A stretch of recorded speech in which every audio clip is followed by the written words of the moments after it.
सामाजिक रूपान्तरणका लागि यो हो सामुदायिक सूचना नेटवर्क CIN। अहिले बिहानको 6 बजेको छ। सामुदायिक सूचना नेटवर्क CIN बाट अब प्रसारण हुँदैछ साझा खबर।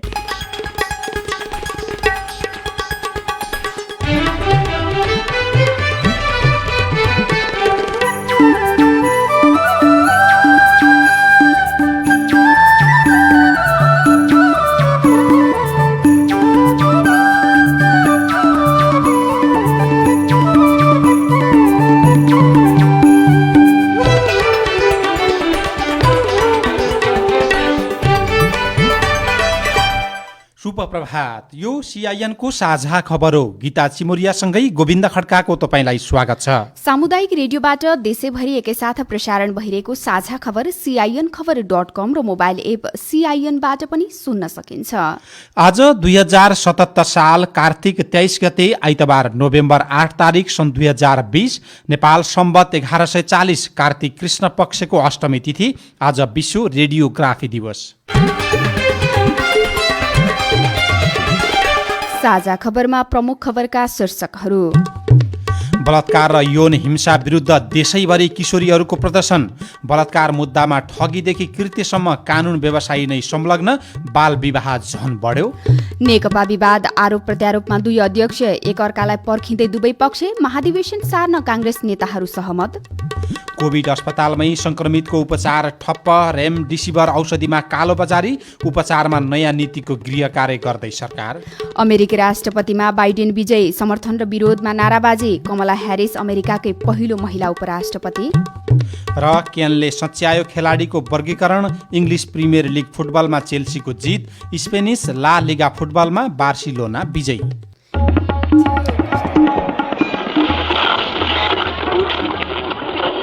सयौं रेडियो, हजारौं रेडियो कर्मी र करोडौं नेपालीको माझमा यो हो सामुदायिक सूचना नेटवर्क CIN। साझा खबरमा सबभन्दा पहिले कोरोना उपचारमा सरकारले नयाँ नीति बनाउने र नयाँ तरिकाले जाने गृह कार्य गरिरहेको प्रसङ्ग।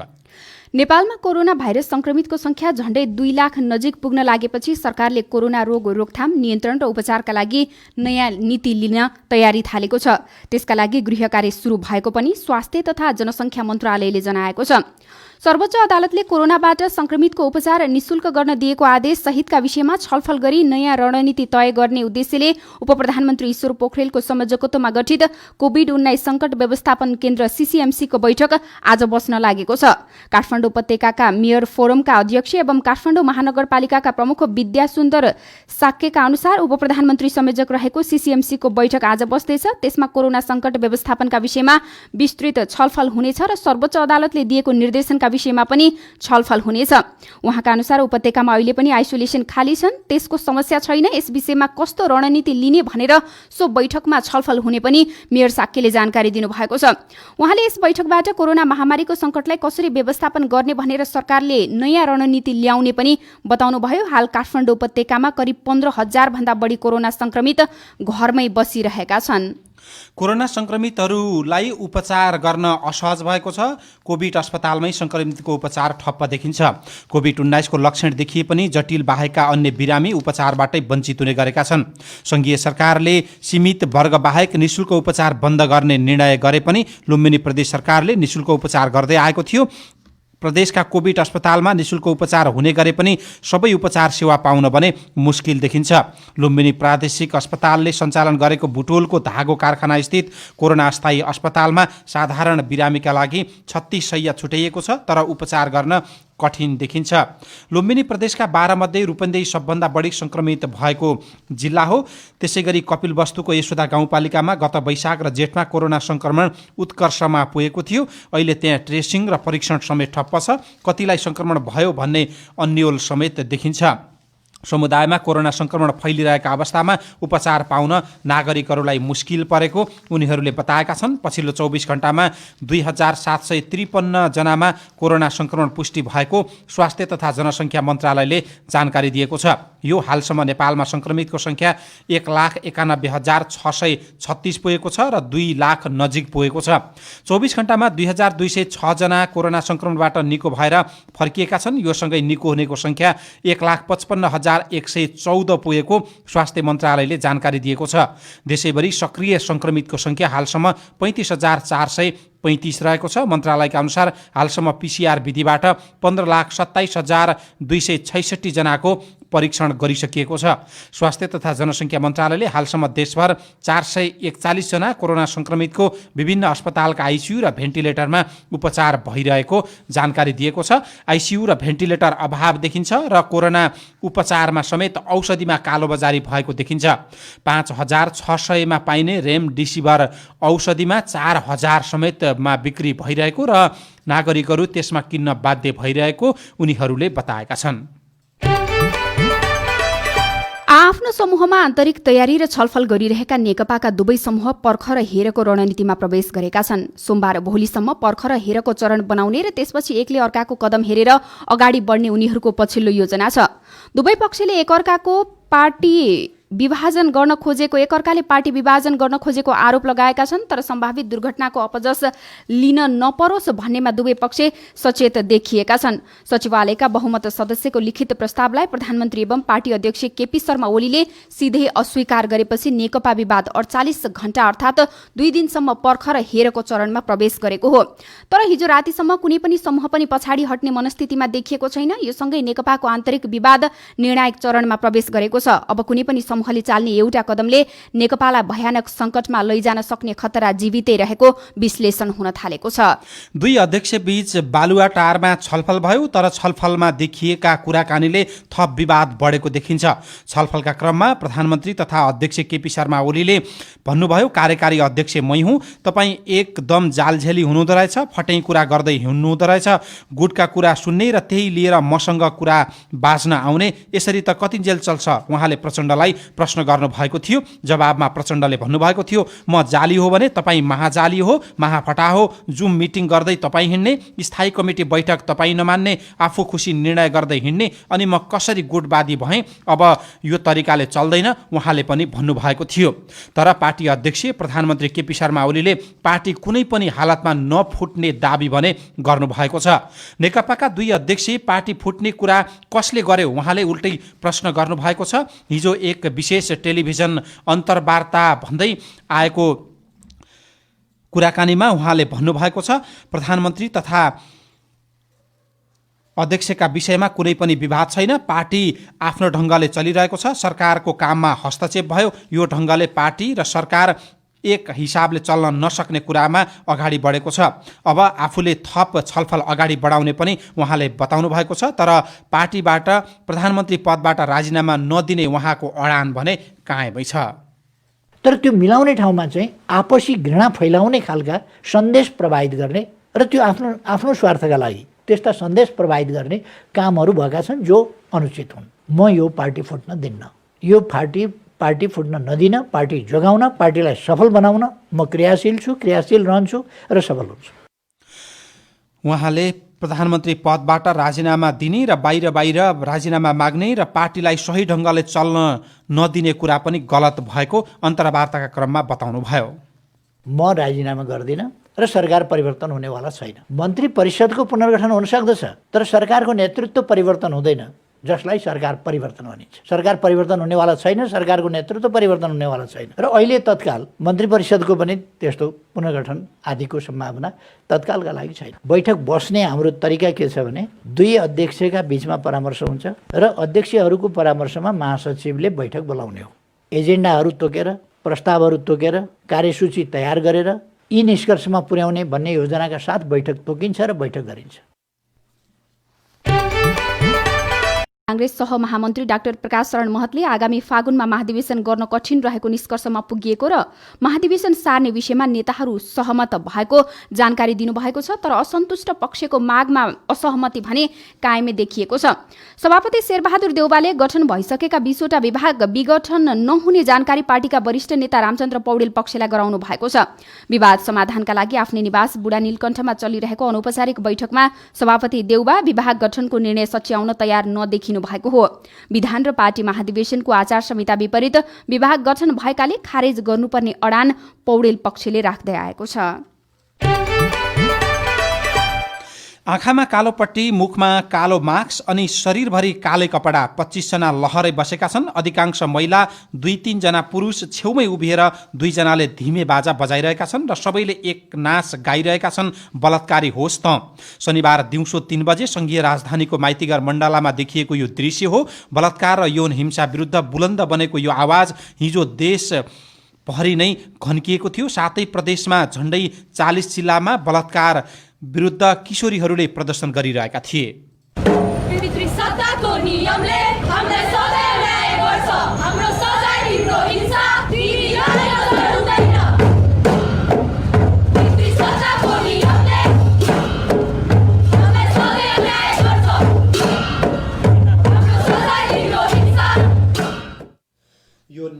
दुर्व्यवहारका विरुद्ध आक्रोश पोखिएको यस अभियानको आयोजक भने अझै कति सहने नामक स्वतन्त्र समूह रहेको थियो।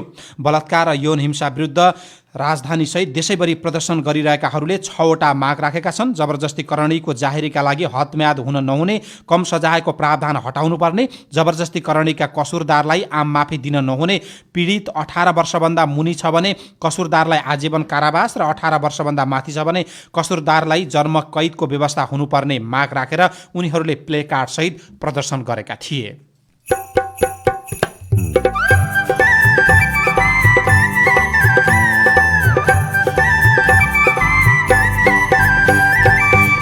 सामुदायिक सूचना नेटवर्क CIN मार्फत देशभरि प्रसारण भइरहेको साझा खबरमा ज्येष्ठ नागरिक मिलन केन्द्रहरूलाई प्रविधि मैत्री बनाउनु पर्ने माग, यो मोबाइलबाट गर्ने भइरहेछ, बाहिर गएको छोराछोरीहरूसँग पनि मोबाइलबाटै कुरा गर्नुपर्ने हुन्छ, ट्रेनिङ दिनु पनि आवश्यक छ। अमेरिकाको राष्ट्रपतिमा जो बाइडेन विजयी, समर्थन र विरोधमा सडकमा नाराबाजी लगायतका खबर बाँकी छन्। CIN को साझा खबर सुन्दै गर्नुहोला। राष्ट्रिय दलित आयोगको सूचना, कसैले कुनै पनि व्यक्तिलाई प्रथा, परम्परा, धर्म, संस्कृति, रीतिरिवाज, जात, जाति, वंश, समुदाय, पेशा वा व्यवसाय वा शारीरिक अवस्थाका आधारमा कुनै वस्तु, सेवा वा सुविधा उत्पादन वा बिक्री गर्नबाट रोक्न वा खास जातिको व्यक्तिलाई मात्र बिक्री गर्ने गरी उत्पादन वा वितरण गर्न पाइँदैन। परिवारका सदस्यलाई बहिष्कार गर्ने वा गाउँ निकाल्ने वा निस्कन बाध्य पार्ने, अन्तर्जातीय विवाह गर्न रोक्न, भइसकेको विवाह विच्छेद गर्न, कर गर्न, लेख, रचना, चित्र, कार्टुन, पोस्टर, साहित्य वा अन्य कुनै पनि माध्यमबाट जातीय उच्च वा नीच दर्शाउने, जातीय उच्चता वा घृणामा आधारित विचारको प्रचार प्रसार गर्ने वा अन्य किसिमले जातीय विभेदलाई प्रोत्साहन गरेमा तथा श्रममा लगाउन वा श्रमबाट निष्कासन वा पारिश्रमिकमा भेदभाव गर्ने कसुर गर्नु हुँदैन। यदि कसैले यस्तो कसुर गरेमा निजलाई 2 महिनादेखि 2 वर्षसम्म कैद र 20,000 रुपियाँदेखि 1 लाख रुपियाँसम्म जरिवाना हुन्छ। राष्ट्रिय दलित आयोग, जाउलाखेल, ललितपुर। के तपाईको स्थानीय तहले बालबालिका प्रतिको कानूनी दायित्वलाई पूरा गरेको छ? बालबालिका सम्बन्धी ऐन अनुसार प्रत्येक स्थानीय तहले बाल अधिकार संरक्षण र प्रवर्धनका लागि नीति कार्यविधि बनाउन, स्थानीय बाल अधिकार समितिको गठन र परिचालन गर्न, बालबालिकाको संरक्षण सहायताका लागि बाल कोष र सहायता प्रेषण प्रणालीको स्थापना र सञ्चालन गर्न, बाल कल्याण अधिकारीको नियुक्ति गर्न, बाल क्लबहरूको गठन, परिचालन र सूचीकरणको निम्ति सरल र सहज नीतिगत व्यवस्था गर्ने कार्य गर्न जरुरी छ। प्रत्येक स्थानीय तहहरूले बालबालिका सम्बन्धी ऐन 2075 को कार्यान्वयन गरौं। नेपाल सरकार, महिला, बालबालिका तथा ज्येष्ठ नागरिक मन्त्रालय, राष्ट्रिय बाल अधिकार परिषदद्वारा बाल हितमा जारी सन्देश। महान्यायाधिवक्ताको कार्यालयको अनुरोध। जबरजस्ती करणी अर्थात् बलात्कार जघन्य अपराध हो। कुनै पनि महिलाको मन्जुरी नलिई यौनजन्य क्रियाकलाप गरेमा जबरजस्ती करणी गरेको मानिन्छ। करकाप, डर, त्रास वा प्रलोभनमा पारी, झुक्काई, अपहरण गरी वा शरीर बन्धक बनाई लिएको मन्जुरीलाई मन्जुरी मानिँदैन। याद राखौं, 18 वर्षभन्दा कम उमेरको बालिकाको मन्जुरी लिए करणी गरेमा पनि जबरजस्ती करणी गरेको मानिनेछ। यस्ता कसुर गर्नेलाई जन्मकैदसम्मको सजाय हुन सक्छ। त्यस्तो अपराध गर्न सहयोग गर्ने, स्थानीय स्तरमा मिलाउने र पीडित वा परिवारलाई लोभ, लालच वा धम्की दिई घटना लुकाउनेलाई पनि सजाय हुने हुँदा यस्ता अपराधमा संलग्न नहुन सबैलाई जानकारी गराइन्छ। जबरजस्ती करनीको बारेमा थाहा पाउने जोसुकैले तुरुन्तै प्रहरीलाई सूचना दिई अपराध गर्ने व्यक्तिलाई कानुनी दायरामा ल्याउन सहयोग गर्नु हुन सबैमा अनुरोध गर्दछौं। युनिसेफ संघको सहकार्यमा महान्यायाधिवक्ताको कार्यालय। सामाजिक रूपान्तरणका लागि यो हो सामुदायिक सूचना नेटवर्क CIN। तपाईँ अहिले देशभरिका सामुदायिक रेडियो CIN खबर.com र मोबाइल एप CIN-बाट एकसाथ साझा खबर सुनिरहनु भएको छ। अब काठमाडौँबाट पत्र पत्रिकाले छापेका खबर। नयाँ पत्रिका दैनिकले विद्यार्थी धपाएर विद्यालयमा सशस्त्रको ब्यारेक शीर्षकको खबर पहिलो पृष्ठमा छापेको छ। विद्यालयमा सशस्त्र सुरक्षाकर्मी पस्नु नै कानुनी रूपमा गलत हो, तर सर्लाहीको ब्रह्मपुरी गाउँपालिका 5 सखुहवा स्थित प्राथमिक विद्यालय भवनमा सशस्त्र प्रहरीले पोस्ट नै खडा गरेर बसेको छ। विद्यालयलाई काँडे तारले घेरिएको छ भने बालबालिका पर्ने मैदानमा सशस्त्र फौजले परेड खेल्न थालेका खबरमा भनिएको छ। भित्री पृष्ठमा कानुन व्यवसायी नै गर्छन् कानुन उल्लङ्घन शीर्षकको खबर छापिएको छ। इनसाइड स्टोरी भनेर शिल्पा कर्णले लेख्नु भएको यो खबर अनुसार 21 कार्तिकमा एकै दिन नेपाल कानुन व्यवसायी परिषद बार काउन्सिलले एक कानुन व्यवसायीको लाइसेन्स रद्द गर्दै अन्य 7 जनालाई नसियत दिने निर्णय गर्यो। अधिवक्ता गुणराज निरौलाको लाइसेन्स रद्द भयो भने वरिष्ठ रामेश्वर सुवेदी तथा अधिवक्ताहरू अरविन्द कुमार झा र सञ्जय अधिकारी, प्रमोद कुमार सुवेदी, रमेश कुमार रिमाल, सुधा रिजाल र बाबुराम शर्मा रेग्मीलाई नसियत दियो। नैतिक पतनदेखि नै कृत्य मुद्दामा अदालतबाट दोषी ठहर भएका अधिवक्ता निरौलाको लाइसेन्स रद्द भयो। यस्तै आफैले लेखेको कपाली तमसुकमा पेशागत मर्यादा विपरीत एक पक्षबाट मुद्दा लडेको पुष्टि भएपछि वरिष्ठ अधिवक्ता सुवेदीले नसियत पाउनु भएको हो। 27 वर्षमा 63 जनालाई मात्र कारबाही गरेको बार काउन्सिल पछिल्ला वर्ष सक्रिय भएको छ। 65 उजुरीमाथि छानबिन जारी रहेको पनि खबरमा उल्लेख गरिएको छ। बलात्कार आरोपित शिक्षक तारिकमा छुटेको खबर कान्तिपुर दैनिकले भित्री पृष्ठमा छापेको छ। छात्रालाई बलात्कार गरेको आरोप लागेका शिक्षकलाई जिल्ला अदालत डोटीले धरौटी लिएर तारिखमा छोडेको छ। क्याइसिङ गाउँपालिका 4 का 19 वर्षीय किशोरी शिक्षकबाट बलात्कृत भएर गर्भवती समेत भएकी थिइन्। गाउँकै झिमे मालिका माविका शिक्षक सोफीनाथ भट्टले बलात्कार गरेको पीडित किशोरीले बताएकी छन्। कारागार पुर्याउनु पर्ने व्यक्तिलाई अदालतले तारिखमा छोडिदिँदा अन्याय भएको पीडित पक्षले गुनासो गरेका छन्।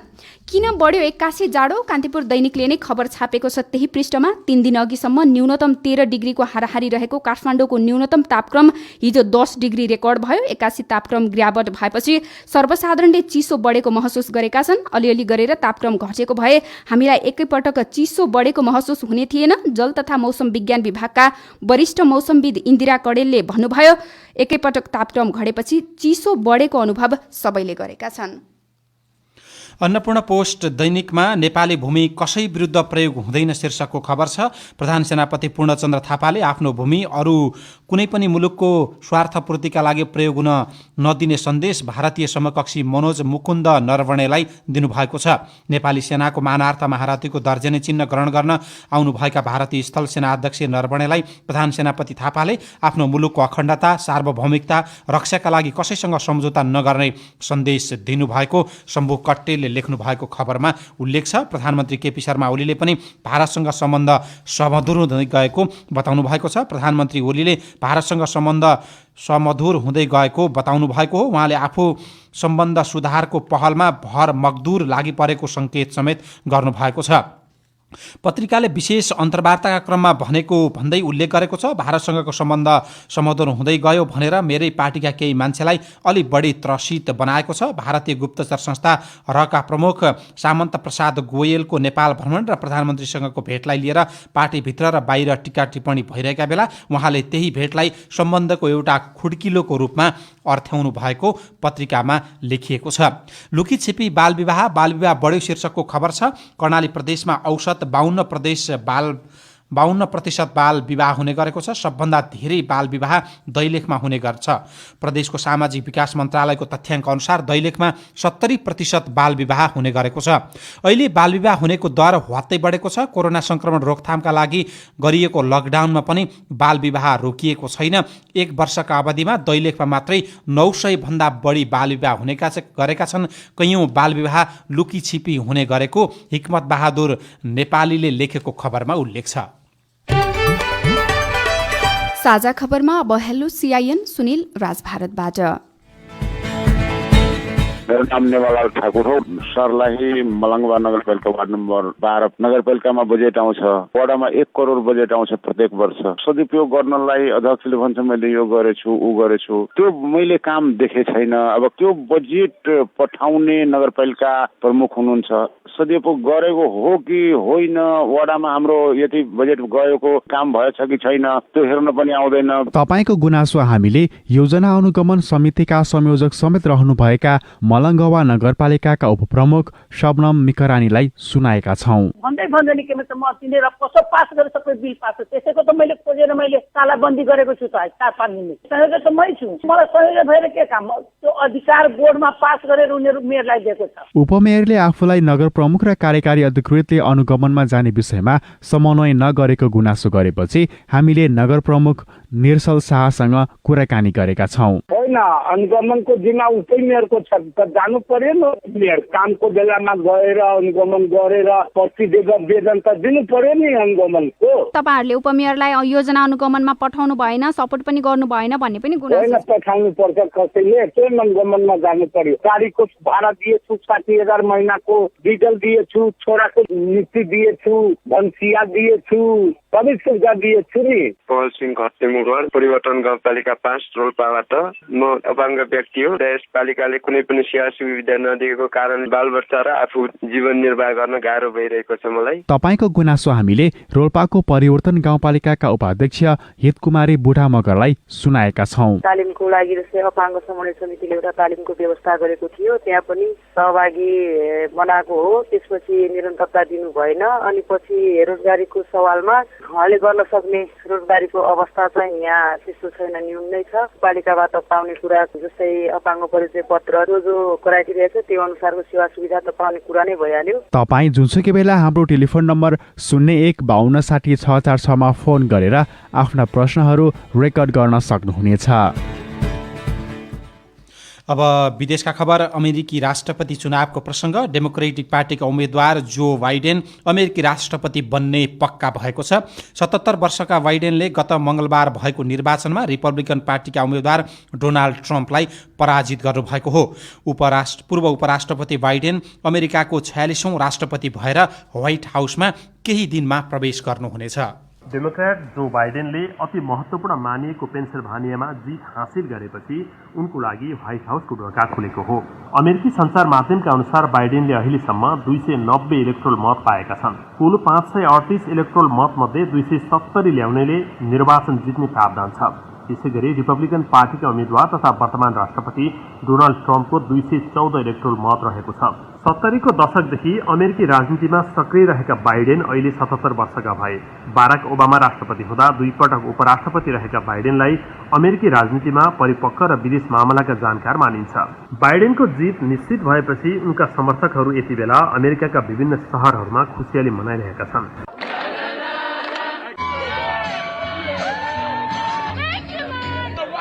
एकातिर बाइडेनको जितको खुसीमा उनका समर्थकहरू सडकमा खुसियाली मनाइरहेका छन् भने निर्वाचनमा छल भएको भन्दै राष्ट्रपति ट्रम्पका समर्थकहरूले विभिन्न स्थानमा विरोध गरिरहेका छन्। जो बाइडेनको जितबारे समाचार सार्वजनिक भए लगत्तै राष्ट्रपति ट्रम्पले बाइडेनको जित फर्जी भएकाले आफूले नमान्ने बताएका छन्। उनले कानुनी चुनौती दिने जनाएका छन्। बाइडेनलाई पूर्व राष्ट्रपति बाराक ओबामा, बेलायती प्रधानमन्त्री बोरिस जोन्सन लगायतले बधाई दिइसकेका छन्। कोरोना भाइरसको महामारी, बढ्दो बेरोजगारी दर तथा गिर्दो अर्थव्यवस्थाका बीच बाइडेनको कार्यकाल पनि त्यति सहज देखिँदैन, किनकि अहिलेसम्मको नतिजाले अमेरिकी तल्लो सदन प्रतिनिधि सभा र माथिल्लो सदन सिनेटमा कुनै पनि दलको बहुमत पुग्ने देखिँदैन। तर पनि आप्रवासी नीति, स्वास्थ्य बीमा, जलवायु परिवर्तनका मुद्दामा अमेरिका पुनः सहज बाटोमा जान सक्ने आशा भने गरिएको छ। सीआईएनका लागि बद्री गौतम, अमेरिका। कमला ह्यारिस पनि अमेरिकाकै पहिलो उपराष्ट्रपति बन्दै हुनुहुन्छ जो अश्वेत एवं दक्षिण एसियाली मूलकी हुनुहुन्छ। राष्ट्रपति र उपराष्ट्रपति एउटै दलबाट निर्वाचित हुने पक्का भइसकेको छ। अब खेल खबर। यसअघि गरेको खेलाडी वर्गीकरणको चौतर्फी विरोध भएपछि नेपाल क्रिकेट संघ क्यानले सेन्ट्रल कन्ट्र्याक्टमा परेका राष्ट्रिय क्रिकेट टिमका पुरुष र महिला खेलाडीको वर्गीकरण परिमार्जन गरेको छ। खेलाडी वर्गीकरण छनौट समितिले तयार गरेको नयाँ वर्गीकरणलाई शनिबार हिजो बसेको क्यानको बोर्ड बैठकले सर्वसम्मतले पारित गरेको हो। इङ्ग्लिस प्रिमियर लिग फुटबलमा चेल्सीले सहज जित निकालेको छ। शनिबार हिजो भएको खेलमा चेल्सीले शेफिल्ड युनाइटेडलाई 4-1 गोल अन्तरले पराजित गरेको हो। स्पेनिस लालिगा फुटबलमा उपाधि दावेदार बार्सिलोनाले विजय भएको छ। घरेलु मैदानमा गैराती भएको खेलमा बार्सिलोना 10 खेलाडीमा सीमित रियल बेटिसलाई 5-2 गोल अन्तरले पराजित गर्दै विजय भएको हो। जर्मन बुन्डेसलिगा फुटबलमा साबिक विजेता बायर्न म्युनिखले जित निकालेको छ। शनिबार राति भएको खेलमा बायर्नले बलियो प्रतिद्वन्दी बोरुसिया डर्टमन्डलाई 3-2 गोल अन्तरले पराजित गरेको हो र पाहुना टिम जिम्बाब्वे विरुद्धको पहिलो टी20मा पाकिस्तान विजयी भएको छ। ज्येष्ठ नागरिकलाई व्यवस्थित गर्न बनाइने मिलन केन्द्र रेडियो रिपोर्ट, अरू खबर र कार्टुन पनि बाँकी छ। CIN को साझा खबर सुन्दै गर्नुहोला। ओ मैया के हो, हामीलाई त हेर्दैनौ? ओ मिस्टर, कसलाई मैया भनेको? बहिनी भन्न सक्नुहुन्न? बाफ्रे, चरीको त पाख पला जस्तो छ नि। विद्यालयमा छात्राहरूलाई यसरी जिस्काउने, दुर्व्यवहार गर्ने र हिंसा गर्ने कार्यको विरोधमा सबैले आवाज उठाउँ। यस्तो गैरकानुनी कार्य गर्नेलाई कानुनी कारबाहीको दायरामा ल्याउँ। सबै विद्यालयले यस क्षेत्रमा काम गर्ने सङ्घ संस्था र आफ्नो पालिकासँग मिलेर विद्यालयमा हुने यस्ता हिंसा विरुद्ध चेतनामूलक कार्यक्रम सञ्चालन गर्ने, स्कुललाई छात्र मैत्री बनाउने कार्य गर्नुपर्दछ। यस्ता हिंसाहरूलाई नियन्त्रण गर्नका लागि र बालिका तथा किशोरीलाई संरक्षण गर्नका लागि बनाइएका नीति, कार्यक्रम र कानुनको सही तरिकाले कार्यान्वयन गर्नका लागि सबैले दबाब दिउँ। युनेस्को र अकुराबको सहकार्य। सामाजिक रूपान्तरणका लागि यो हो सामुदायिक सूचना नेटवर्क CIN। साझा खबरमा अब ज्येष्ठ नागरिक मिलन केन्द्र सञ्चालनको विषय। सरकारले ज्येष्ठ नागरिक मिलन केन्द्र स्थापना गर्न स्थानीय तहको छनौट तथा केन्द्र सञ्चालन सम्बन्धी मापदण्ड 2077 स्वीकृत गरेसँगै स्थानीय तहले मिलन केन्द्र स्थापना गर्ने बाटो खुलेको छ।